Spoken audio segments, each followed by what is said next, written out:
Hey rich friend, let's be honest, saving $10,000 sounds amazing, right? But it also sounds kind of impossible. Like if you hear someone say, hey, I'm going to save $10,000 in the next 3 months, or I'm going to save $100,000 in the next 6 months, whatever. It sounds great. Like, yeah, I would love to have 10K, 100K sitting in my bank account. But it sounds like almost impossible. It almost begs the question of how. If you've ever struggled with savings and you've told yourself, I will save more when I make more money, you are not alone. For most people, saving money means saying no to fun, extreme budgeting, stressing over every single dollar, not being able to get Starbucks for $7. Saving feels like a grind, and for most people, saving is actually challenging. But what if I told you that there are ways to make saving almost effortless? There are ways to make saving happen on autopilot. Not because you are making 6 figures or 7 figures, but because you are following a carefully designed system, a system of habits that makes saving normal. That system exists, those habits exist, and in this video, I'm going to be sharing with you 5 practical, science-backed, psychologically endorsed saving hacks that helped me and has helped thousands of people hit and go past the $10,000 mark in savings without burning out or giving up your life. I won't be sharing vague ideas like cut your spending, don't buy Starbucks. No, I'll be giving you practical ideas that you can apply in your life today and get your savings game on autopilot. If you are new here, welcome. I am a chartered financial analyst. I am a former investment banker who spent over 7 years advising millionaires and billionaires on how to make, keep, and grow their money. And on this channel, it gives me so much pleasure to share with you practical tips on how you can build wealth. Let's get into the first trick. I'm gonna call this trick the conditioning habit. Yes, have you ever heard of this law that is called Parkinson's law? Parkinson's law states that work will expand to fill the time that you've allotted for it. So according to Parkinson's law, if you tell yourself that I will finish writing this document in an hour, it will take you an hour to write the document. If you also tell yourself that I will write this document in 20 minutes, it will take you 20 minutes to write the same document. Now, you've probably experienced this law in your life. Have you had a scenario, maybe when you were in university, where you had this big assignment coming up, massive assignment coming up, you knew it was coming up for months, but you kept procrastinating for whatever reason. Let's even say you are just truly busy. Now, the assignment is due tomorrow, and today you go into a marathon of writing, and you spend a day or a midnight just like hacking out this assignment, and you actually finish the assignment in a day or in a few hours at midnight, and boom, you submitted the assignment and you met the deadline. I'm sure you've experienced that because I've experienced it multiple times. I am procrastinating on something, I'm wasting time on something, and all of a sudden the deadline is looming, and I find myself just in a haste, in a panic, I get the job done. Focus comes, adrenaline comes in, and I'm able to get the job done. That right there is Parkinson's law. If we say to take you a year, it will take you a year. Whereas if you give yourself a deadline and say, hey, it's gonna take me 2 days, you are going to get it done. How does this apply to savings, you might ask? Yeah, you can apply Parkinson's law to your money. Think about it this way. If you earn $100,000, what that means is that you are telling your brain that you will live on $1,000. But Parkinson's law is all about applying false created deadlines to yourself to push yourself to achieve your goals faster. So the same way with your money, you can tell yourself that I only make 60K a year. Even though truly you make 100K a year, you can condition your mind, condition yourself to only live on 60K a year, thereby saving 40K a year. I do this actually in my life, and I said this in one of my financial goals where I currently save about 40% of my income every month.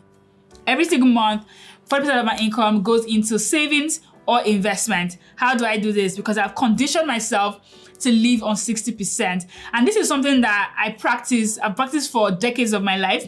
I'm a Christian, and according to my Christian beliefs, I give 10% of my income as tithe to God every month. So for years, for decades, since when I was a teenager, since when I can remember, I've learned to live on 90% of my income. I've never lived on 100% of my income. I've always lived on 90% of my income. And there's some years in my life where I give my entire income for a month. I give it away to God. I give it away to charity. I give it away to some other needs. Like I have learned over years that it's very possible to live on 90% of your income.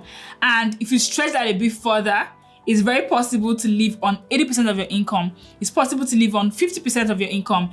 You just have to tell yourself that I only earn 50K, even though you earn 100K. Tell yourself you earn 50K, live like you earn 50K. That means you are renting a house on the 50K income. Whatever, if you decide to buy a car, if you decide to make any financial decision, you're making that decision as if you earn 50K. And if you're able to do that, the remaining 50K of your real income, you have that money, you can invest it, you can save it. This is very powerful if you apply it. Now, saving 10K or 700K or saving whatever large figure that you have is still going to be a daunting goal. Like if you have a goal to have $1 million in assets, 100K in assets, it's still going to be a daunting goal, which is why the second point is very helpful. And I have found this also personally helpful when I have intimidating financial goals. If money intimidates you, you're going to like this point. And this point is the don't save 10K point. Yeah. If you have a goal to save 10K, don't save 10K. And it sounds like an oxymoron, but the truth is that it's very challenging to save 10K, but it's easy to save $200. Think about it this way. If you have a massive goal, psychology has told us that you are more likely to achieve your goal if you break down your goal into small, bite-sized chunks. So for example, if you have a goal to lose 10 pounds, it's very difficult for you to just lose 10 pounds today. But if you tell yourself that I'm going to aim to lose 0.5 pounds every week, the number gets smaller. It is less challenging. It's less intimidating. The same way if you tell yourself, I want to become a gym babe. I want to have toned bodies and nice abs. That sounds like a big goal that can become very scary. But if you tell yourself, I'm going to go to the gym for 10 minutes a day, just go to the gym. I'm just going to get into the gym and walk on the treadmill for 10 minutes a day. It sounds, down to earth. It sounds approachable. It sounds within your reach versus I'm going to bulk up and be this massive Gymshark athlete. It's the same thing when it comes to money. Having a goal like I want to save 10K, 100K, 1 million is and can be very intimidating because those are massive goals. If they're not intimidating, everybody will have 10K, 100K saved. But the only way that you're going to be able to do this is to break it down. So whatever your figure is, if that is 10K, 100K, 1 million that you're trying to save or build, determine the timeline. I want to save 10K in 6 months. I want to save 10K in 12 months. And then divide the amount of money by that timeline so it's smaller. So I want to save 10K over 10 months means I need to save $1,000 a month. Saving $1,000 a month may not be a big deal depending on your income. Or I want to save $500 a month, or I want to save $200 a month, depending on the timeline. That sounds, easy. If you even break it down per day, it sounds easy. I'm going to save $50 a day, $20 a day. It sounds easy, it sounds achievable, and it's a small step. But when you look back over a year, when you look back over 24 months, boom, you've saved 100K. Boom, you've saved 10K. That's how you save 10K. You achieve big goals by achieving small goals. The third trick that you can use to save money really quickly is called like now, buy later habit. For many people, the biggest reason why they're not able to reach their financial goals, including savings, is because of spending. Yeah, money comes into their hands and they spend it on needs, on wants, on emergencies, on things that will not matter in 5 years, things that will not matter in 6 months, things that will not matter in 2 months. I know because I have done this, okay? I am someone who, when I'm stressed, I do tend to buy things once in a while. And I find myself buying dresses, things that I won't be able to, the feeling, the urge that I had to buy it in that moment is not going to last me 1 week after. I buy this stuff, I keep it in my closet, and I forget that I even have the item. I forgot that it even exists. But at the time when I wanted to buy it, the pressure, the desire was burning in my chest. It felt like if I didn't buy it, the world was going to end. This is one reason why many people are not able to reach their goals, because they cannot control their spending. Now, psychology tells us what this is. This is the pressure to satisfy yourself through instant gratification. And most people suffer from this issue. Most people struggle with delaying gratification. So you have a need. You have, an instinct. Something comes to you, a desire comes, a desire for a new car, a desire for a new house, whatever it is, and it can be very tiny, a desire for food. You're craving chocolates, a desire for a new dress. whatever the desire comes, like our thoughts every single day, our thought is sending us different desires, different thoughts are coming in. You go to social media, you go to TikTok, you see your favorite influencer, she's wearing a new dress, boom.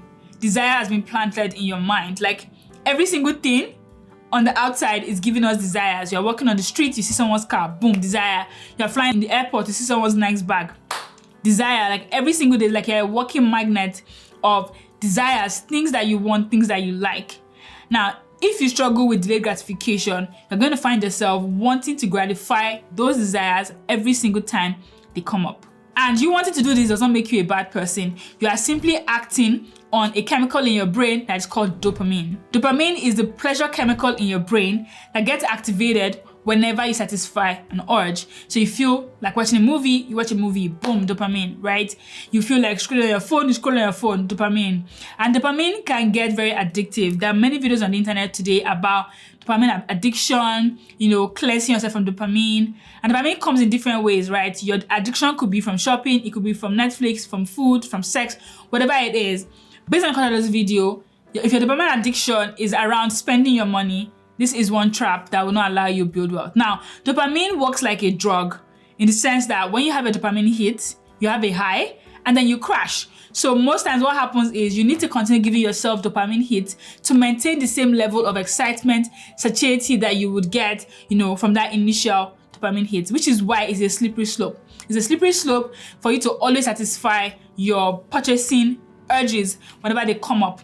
Because what's going to happen is you're going to always have to keep satisfying that urge to maintain the same level of dopamine. And over time, you're going to need more and more and more and more instances of gratification to achieve the same level of dopamine activation. Now, what's the solution? Because there has to be a solution. The solution is found in psychology. Psychology has shown us in recent years that we understood dopamine wrong.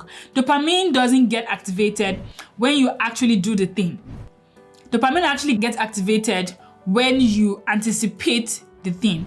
Like in the anticipation of the thing, you get a dopamine hit. That's actually when the hit comes. It doesn't come when you do the thing.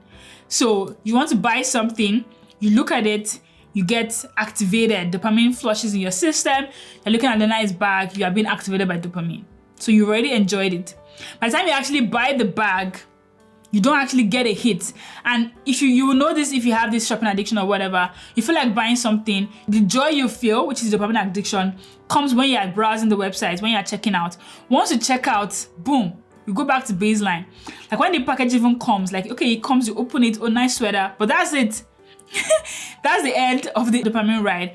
And in here lies the solution. It means that if when you have an urge for something, you can just entertain the thought. So just think about it. I want to buy a nice bag. Look at the bag. Without actually buying it, you will still get the same dopamine hits. You still get the same high without actually spending the money. And that's where this hack comes in. Like now, buy later. I personally have a directory on Notion that I save things I want to buy in. So what I do is I go on Instagram, I see my favorite influencer. She's wearing a new top, a new dress. She's looking amazing. Of course, I am influenced, okay? I am influenced. I have desires now. I want to buy this pants. I want to buy this top. It looks nice. What I then do is I follow the link, whatever link comes up on Instagram. I follow the link to Chrome. I look through the website, but I do not make a purchase. I look through the link, I satisfy my dopamine urge, and I save the link in my Notion list. I have a list that is titled Things I Love for Myself. That's it. It's just a list. And I just save things on that list and I forget about it. Many times, I actually will forget about it. A week after, I will forget that I saved anything on my list. And what that does is that it helps me to be deliberate with my saving. When I now have a need, when I actually have a need for pants, I then go back to the list and I look at all the pants I've saved. But this time, I'm not activated by dopamine. I can think straight. So I look at all the pants that I've saved and I choose 1 or 2 pants that actually meet my needs at that time. That's very different from, I see my influencer, shared this foundation and I check out. No. Break the process by having an in-between. Look at it, imagine yourself wearing it, and then save the link for later. Promise yourself that you will go back after a week, after even tomorrow, whatever time in the future that you promise yourself is enough to break that spending habit. Thinking about the future actually holds a lot of power in helping us achieve our financial goals. Because most people think about themselves in the future as better people. We always imagine that in 10 years from now, we'll be in a better place. We'll be richer, we'll be healthier, we'll be more loved, we'll be more loved. Like our future self is always like a better version of our current self. And so think about the future is one of the ways to actually trick yourself to save more in this fourth point, which is thinking about the future value of your money. So again, back to the spending thing, you're about to make a purchase. Most people that fall into the trap of instant gratification, the mistake they make is that they don't think about the value of that money in the future. They're only thinking about meeting their needs today. When you are under the dopamine influence, you're forgetting about the future, you're not thinking about the impact of your actions, you're only thinking about today. How do I scratch this itch I'm facing today? Which is why if you force yourself to think about the future value of the money you are about to spend, 9 times out of 10, you are more likely to not spend the money. A very practical example is, again, you are influenced, something is coming up, whatever it is, and you want to spend $1,000 today. If you take a minute and have a moment of clarity and ask yourself, if I put this same $1,000 into the S&P 500, into an index fund, and I get 10% return, this money will be worth $1,100 in 1 year. Then compare what you're about to buy and ask yourself, what would the value of this thing be in a year? Okay, so thinking this way levels the playing field. You're about to buy a bunch of jackets, a wool coat for $1,000. You're about to buy something expensive or different thing for $1,000. Ask yourself, in a year from now, what will be the value of this coat? What would the value of this shoe? What would be the value of this whatever? Would the value still be $1,000 or would the value have gone down? Step 1. Will my interest in this thing be as high in a year from now as it will be today? Whereas if I take the same amount of money and I invest it in an index fund, whatever, for a year, my money will become $1,000 and $1,100, which is more money for me. How do they compare? It's the same way too. If you find yourself, using a lot of credit card debt, ask yourself, I'm going to take debt of $1,000 today. How much would that debt be in a year from now, right? Most credit card companies charge you as high as 25%, 23%, 28% on your credit card debt. So $1,000 that you owe today will become like $1,300 that you're going to owe in a year. Is it worth it? Whatever you're buying, a phone, a bag, is it worth that amount of money in 1 year from now? Most people will find that whatever they're buying is not worth it because most things you're buying are depreciating. The bag you're buying today will not be in style next year. If it's not in style, you're not going to sell it for $1,000. The TV you're buying today, if you try to sell it the next day, the value would have increased. The car you're buying today, if you try to sell it next week, the value would have decreased. Whereas if you put that exact amount of money in an asset, in a year from now, the value would definitely have increased. So having this logical framework of thinking about your expenses by forecasting the expense and investing the money by 1 year, by 2 years, by whatever, and comparing it and saying, am I getting the same thing, will show you most times that you should be making the purchase, or even if you make the purchase, you'll be making a better informed decision. Last but not the least, the fifth hack for effortlessly saving money is by thinking ahead. Yes, many people make poor decisions with their money, which prevents them from saving that money because they are not able to think ahead. From personal experience, for example, I've seen that most times when I'm looking at my budget, I always overrun my budget in 2 categories, in food and in transport. With food, what typically happens is that I have no plans for what I'm going to eat. There's no food in my fridge, or whatever is in my fridge, I don't like it. And so I arrive on the weekend, I'm at home in the weekend, and I open my fridge and I see nothing. Because of that, I open Uber Eats and I've bought food. I've spent money eating out that I did not budget for. Or I am rushing to get to church, I'm rushing for another appointment, I'm not able to take the bus or walk to where I'm going, and I find myself booking a $50 Uber ride. I do this like every weekend. I've stopped it now, but like that used to be a trap for me because I did not take time ahead to say, I'm trying to live within my food budget. What do I need to have in my fridge? I'm trying to live within my transport budget. How many hours ahead of the event do I need to prepare to give myself enough time to get the bus to go there? Same thing with shopping as well. Many times you find yourself paying expensive delivery fees, Amazon Prime, all these extra fees because they're trying to get a purchase to you sooner. Whereas if you thought about it ahead, like just spending 2 hours in the beginning of every week to think about the week ahead and say, what do I want to do on Saturday? What do I need to be able to do what I want to do on Saturday?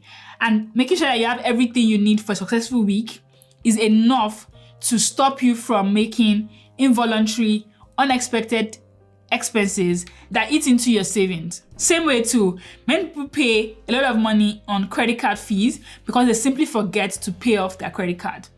They just forget, literally. Many people miss credit card payment, permanently damage their credit score because they forget to pay it. So the hack here is 2 hours, 30 minutes every week at the beginning of the week to think about the week and plan. What am I going to eat? Where am I going to go? What am I going to wear? Like looking at your financial statements, looking at your bank account, how much do I have in credit card debt? How am I going to pay it off? In the beginning of the week, setting an intention for that week is enough to keep you within your budget, to keep you living within 60% of your income or whatever other percentage that you have saved and help you achieve your goal. Personally, I really like hacks. I like habits, I like frameworks, I like ways of thinking because it not only just tells me like, hey, this is what to invest in to be rich, but it tells me how to think like a rich person. And if I think like a rich person, you're on your way to becoming a rich person. So if you enjoyed this video, you should definitely go and watch my video titled Mental Habits of Rich People so you can see more behind the scenes tricks, hacks, and habits that if you consistently practice them will lead you to building wealth. Thanks for watching my video. I'll see you in the next one. Until then, stay rich and build wealth. Bye.